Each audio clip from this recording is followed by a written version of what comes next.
నమస్తే. ప్రస్తుతం మనతో పాటు ఉన్నారు సోషల్ యాక్టివిస్ట్ కృష్ణకుమారి గారు. నమస్తే అండి. నమస్తే. ప్రతిరోజు పదుల సంఖ్యలో విడాకులు తీసుకుంటున్న జంటలు ఎక్కువైపోతున్నారు అట. సర్వేలో తేలిన విషయం. రకరకాల కారణాలు, ఆర్థిక కారణాలు, అనుమానాలు, ప్రేమ లేకపోవడము, అత్తమామలతో గొడవలు, ఏదైనా కావచ్చు.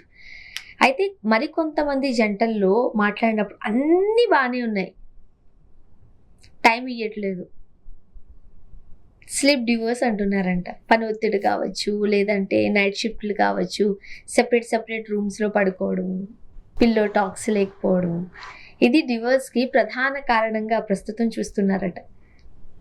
మీరు మ్యారేజ్ కౌన్సిలర్, చాలామంది వైఫ్ అండ్ హస్బెండ్తో మాట్లాడి వాళ్ళు ప్యాచప్ చేశారు, ఎక్స్పీరియన్స్ మీది, ఏం చెప్తారు?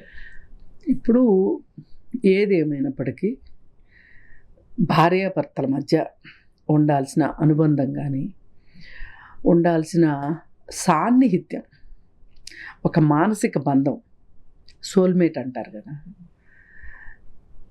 సోల్మేట్ అనేది ఏంటంటే అది ఒక పెద్ద భావన. పూర్తి ఆత్మ, ఒకరి ఆత్మ ఇంకొకరికి తెలుస్తుందా నిజంగా అంటే కొన్ని పదాలు ఎలా పడతాయి అంటే మనం ఎక్కువ ఊహించుకునే దాన్ని బట్టి పుడతాయి. అంటే అదొక భావన ఈ సోల్మేట్ అనేది.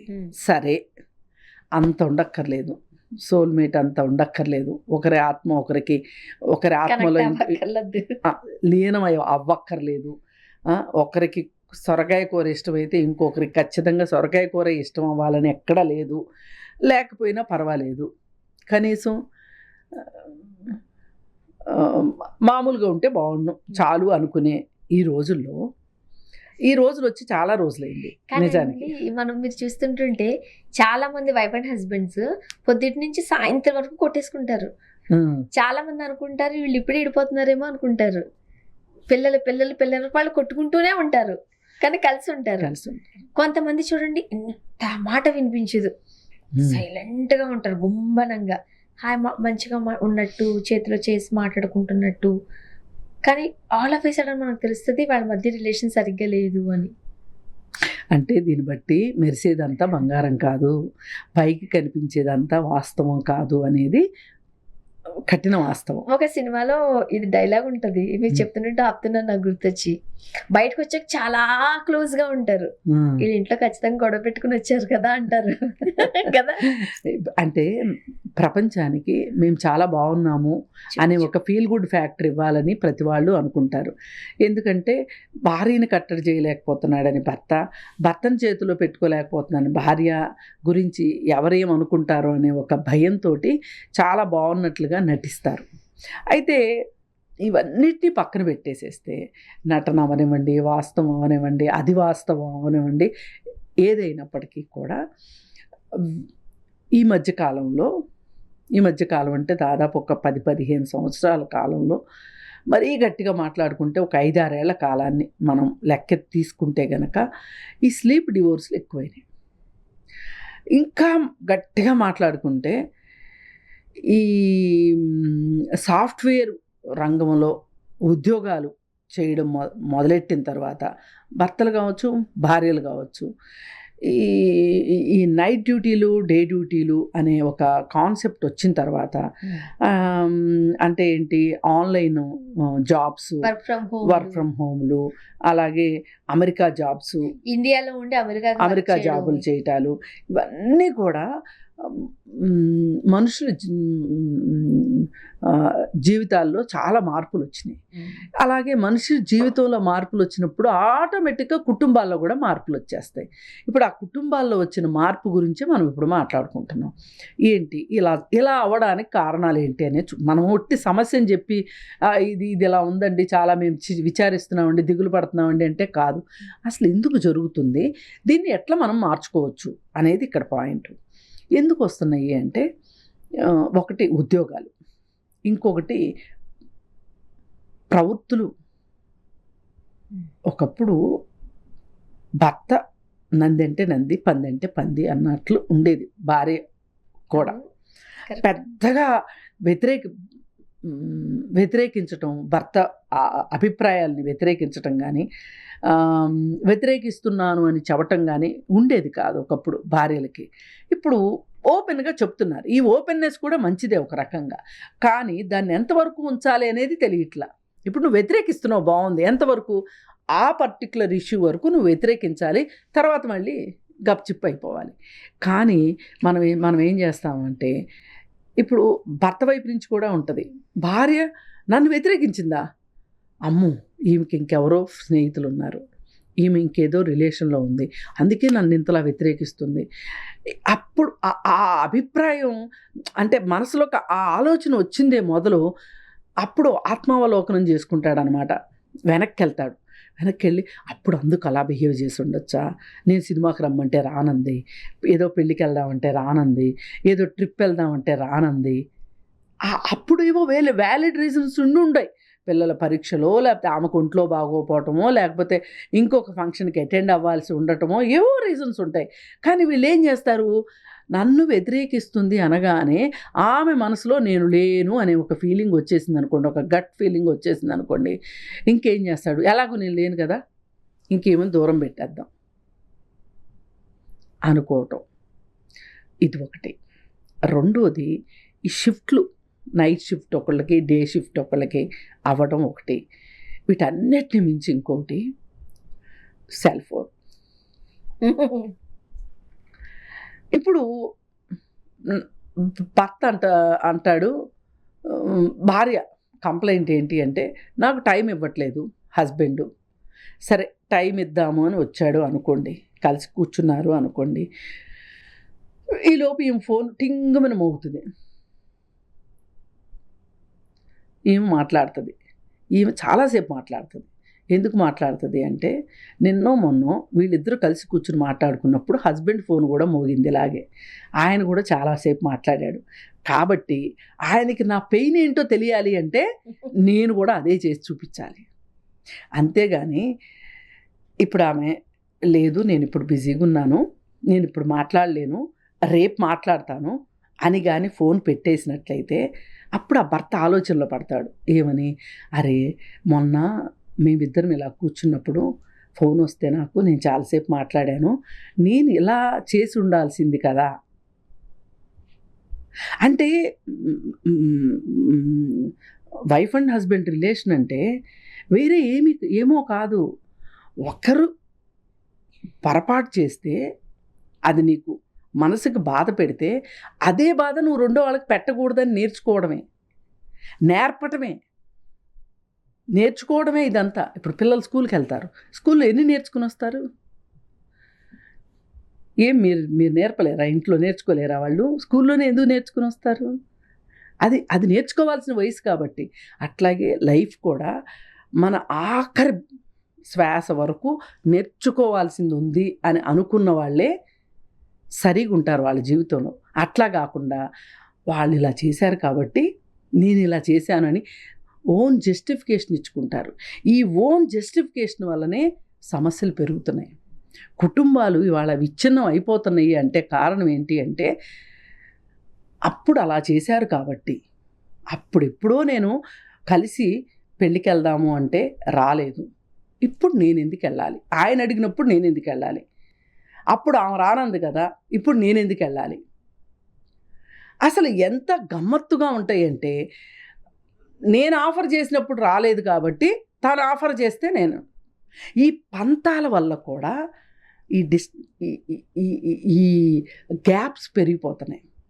ఈ సెల్ ఫోను ఇంకొక దరిద్రం కూడా ఏం చేస్తుంది అని అంటే, నిజంగా ఈ స్లీప్ డివోర్స్ ఉండొద్దు అని కనుక ఏ వైఫ్ హస్బెండ్ కానీ అనుకుంటే కనుక వీళ్ళ ఫోన్లు డ్రాయింగ్ రూమ్లో పెట్టి బెడ్రూమ్లోకి వెళ్ళాలి.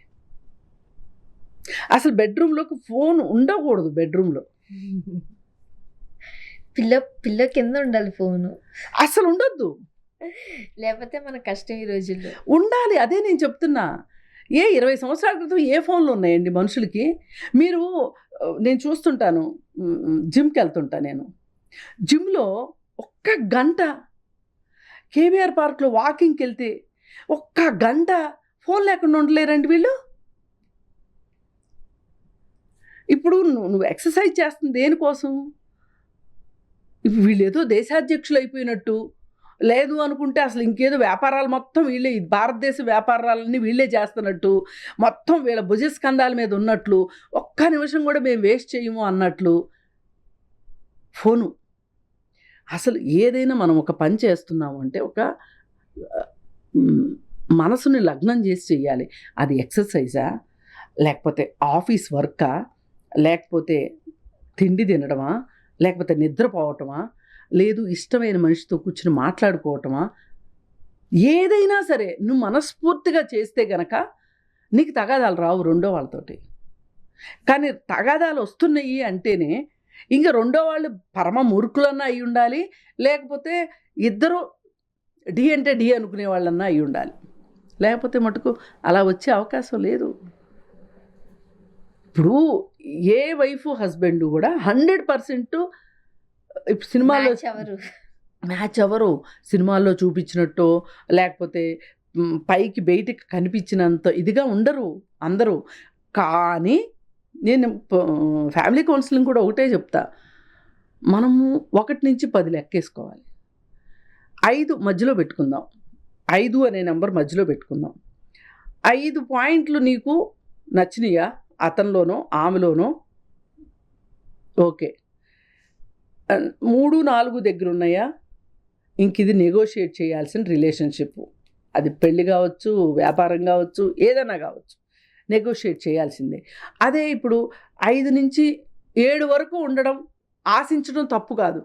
7 వరకు ఉండాలని ఆశించండి, ఎవరైనా తప్పులేదు. దానికోసం మీరు కృషి చెయ్యండి, మీ వంతు ప్రయత్నం మీరు చెయ్యండి. కానీ 7 కాదు, కొంతమందికి ఎలా ఉంటుందంటే 9, 10 దాకా ఉండాలి అనుకుంటారు. ఇది అత్యాశ. అందుకని ఏంటంటే రిలేషన్లో ఏ తేడా వచ్చినా సరే, ఏదైనా సరే కూర్చొని మాట్లాడుకోండి.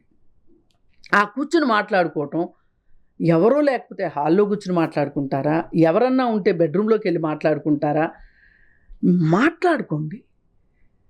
నిశ్శబ్దాన్ని ఎప్పుడైతే మనం బద్దలు కొడతామో అప్పుడు రిలేషన్స్ కాపురాలు నిలబడతాయి, రిలేషన్స్ బాగుంటాయి. పైగా భార్య ఏదైనా ఒక కన్సర్న్ చెప్పిందనుకోండి, తన భావం చెప్పిందనుకోండి, తన ఉద్దేశం చెప్పిందనుకోండి, అది నీకు చాలా కష్టమైంది అనిపించినప్పటికీ కూడా అప్పటికప్పుడు ఒక లావాలో అది అగ్నిపర్వతం ఉప్పొంగి లావా వచ్చేసినట్లుగా, ప్రపంచ యుద్ధం వచ్చేసినట్టుగా ఫీల్ కాకుండా,